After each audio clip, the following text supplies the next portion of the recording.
करना जैन धर्म के वो 20 टॉप 20 पॉइंट यानी टॉप 20 पॉइंट की मैं बात करूंगा जिसमें आप जैन धर्म को कंप्लीट कर सकते हैं, आप अपने स्टैटिक जीके कवर कर सकते हैं। तो मैं आपको महज 20 पॉइंट बताने वाला हूं बहस 2 से या 3 मिनट में, तो ये आप जरूर वीडियो इसको जरूर पूरा देखिए। चलिए दोस्तों मैं स्टार्ट कर लेता हूँ फटाफट वीडियो। और दोस्तों आपको भटकना कहीं नहीं भटकना, वीडियो जितने भी वीडियो हैं उनका लिंक डिस्क्रिप्शन में नीचे मिल जाएगा, तो उन्हें भी आप वॉच कर सकते हैं। जैन धर्म 6वीं शताब्दी में था जिसके संस्थापक ऋषभ बदेव थे। और इनके ऋषभ बदेव थे जो प्रथम तीर्थकार थे, जो मैं आगे बताने वाला हूँ। और जो 24वें तीर्थकार थे जिनकी सारी जानकारी हम देखने वाले हैं और वही एग्जाम में पूछे जाते हैं। तो ये 24वें तीर्थकार थे महावीर स्वामी, और महावीर स्वामी का जन्म 540 बीसी में कुंडलग्राम में हुआ था। महावीर स्वामी के पिता का नाम सिद्धार्थ था, इनकी माता का नाम त्रिशला था और इनके बचपन का नाम वर्धमान था। स्वामी महावीर स्वामी के नाम बचपन का नाम वर्धमान था।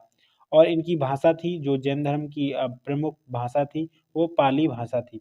जैन धर्म में जो परंपराओं के अनुसार 24 तीर्थकार हुए, जैसे कि मैं बात कर रहा था, तो ये आपके सामने तीर्थकार हैं कि जैन धर्म के प्रमुख तीर्थकार हैं जो 24 हैं, जिनमें से मुख्य हैं संस्थापक जिन्होंने स्थापना की, और 23 और 24, तो आपके सामने टोटल 24 तीर्थकार हुए।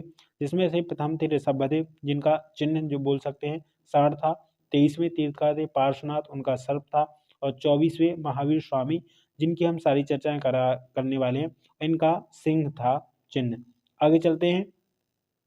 गृह त्याग, इन्होंने गृह त्याग किया तो इनकी माता पिता की मृत्यु हो गई थी, तो इन्होंने 30 वर्ष में बड़े भाई से आज्ञा लेकर इन्होंने संन्यास लिया। और संन्यास लेकर 13 वर्ष बाद वस्त्र त्याग दिए महावीर स्वामी जी ने और नग्न रहने लगे। इसके बाद उन्हें ज्ञान की प्राप्ति होती है। तो 12 वर्ष बाद नदी किनारे साल वृक्ष के नीचे उन्हें ज्ञान की प्राप्ति हुई। जब उन्हें ज्ञान की प्राप्ति हुई तो इस घटना को केवल्य कहा गया। केवल्य कहा गया। लोगों ने महावीर स्वामी को 3 नामों से जाना है, जैसे जिन, अरहत और निर्ग्रंथ। तो इनका जिन का अर्थ था विजेता, ये एग्जाम में आते हैं और आते रहे हैं। अरहत का मतलब था पूज्य और निर्ग्रंथ का नाम था बंधनहीन। तो ये इनके अर्थ थे, ये एग्जाम में क्वेश्चन आते हैं, इसलिए मैंने ये डब्बे अलग से बना के रखे। आगे चलता हूँ। प्रथम उपदेश, प्रथम उपदेश जब ज्ञान की प्राप्ति हो जाती है तो फिर उपदेश दिया। तो इन्होंने उपदेश दिया राजगीर में, जो कि पाली भाषा में था, क्योंकि जब भी हम भी पढ़ लेते हैं, टीचर बन जाते हैं, तो हम भी दूसरों को पढ़ाते हैं। तो जब इनको ज्ञान की प्राप्ति हो गई तो इन्होंने अपना प्रथम उपदेश दिया। अब महावीर स्वामी के अनुयायी जो थे उनको निग्रंथ कहा गया। और इन्होंने जो प्रथम इनके जो अनुयायी थे जामिल थे, वो इनके दामाद थे। किनके दामाद? महावीर स्वामी के दामाद थे जामिल। और जैन धर्म में 3 रत्न माने जाते हैं, जैसे सम्यक ज्ञान, सम्यक दर्शन और सम्यक आचरण।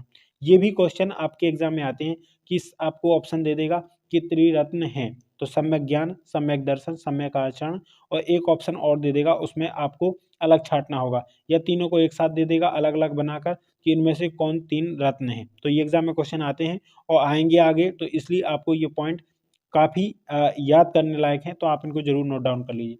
आगे चलता हूँ मैं। तो जैन धर्म के ग्रंथ था जिसे कल्प सूत्र कहा जाते हैं, तो जैन धर्म का प्रमुख ग्रंथ था। इसकी जो रचना थी वो संस्कृत भाषा में थी, और इसके जो रचनाकार मतलब जिन्होंने इसको लिखा वो भद्रबाहु थे। जैन धर्म को मानने वाले राजा चंद्रगुप्त मौर्य, उज्जैन और चंदेल शासक, तो ये प्रमुख राजा थे जो जैन धर्म को मानते थे। आगे चलते हैं। जैन धर्म प्रथम संगति, जैन धर्म की जो प्रथम संगति हुई थी वो पाटलिपुत्र पटना में और चंद्रगुप्त मौर्य के शासनकाल में हुई थी।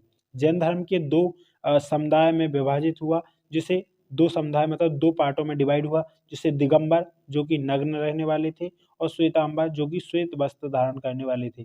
तो जैन धर्म के 2 संप्रदाय थे, दिगंबर और श्वेतांबर। अब इनकी आती है मृत्यु, क्योंकि सब कुछ कर लिया तो आगे तो अंत होना ही, हर चीज़ का अंत होता है। तो मृत्यु जो थी वो 468 बीसी पावापुरी बिहार में इनकी मृत्यु हुई, और ये महज कुल 72 यानी 72 साल का इनका कुल जीवन रहा। तो ये था जैन धर्म, जो मैंने सारा कंप्लीट करा दिया है आपको। तो दोस्तों आप इनको जरूर नोट डाउन कर लें, ये बहुत ही इंपॉर्टेंट पॉइंट है। और जैन धर्म और बुद्ध धर्म इन दोनों को साथ में लिखें, एक साइड इसको लिखें एक साइड उसको लिखें पेज में, ताकि और इनको कंपेयर करते रहें कि कौन क्या है, कौन पहले आया क्या, क्योंकि आपको कन्फ्यूजन हो जाएगा कि इसमें 500 मतलब 540 में ये हुए थे, वो 563 में हुए। तो आपको ऐसे कन्फ्यूजन हो जाएगा, तो आप इन दोनों को एक साथ नोट डाउन करें और एक साथ स्टडी करें। चलिए दोस्तों, मैं आशा करता हूँ कि ये वीडियो आपको पसंद आई होगी, तो प्लीज़ वीडियो को लाइक ज़रूर कर दिया कीजिए। मैं सब्सक्राइब मत कीजिए, लाइक ज़रूर कीजिए और नीचे डिस्क्रिप्शन में लिंक है, जो भी वीडियो आपने नहीं देखी है वो वीडियो ज़रूर देखिए।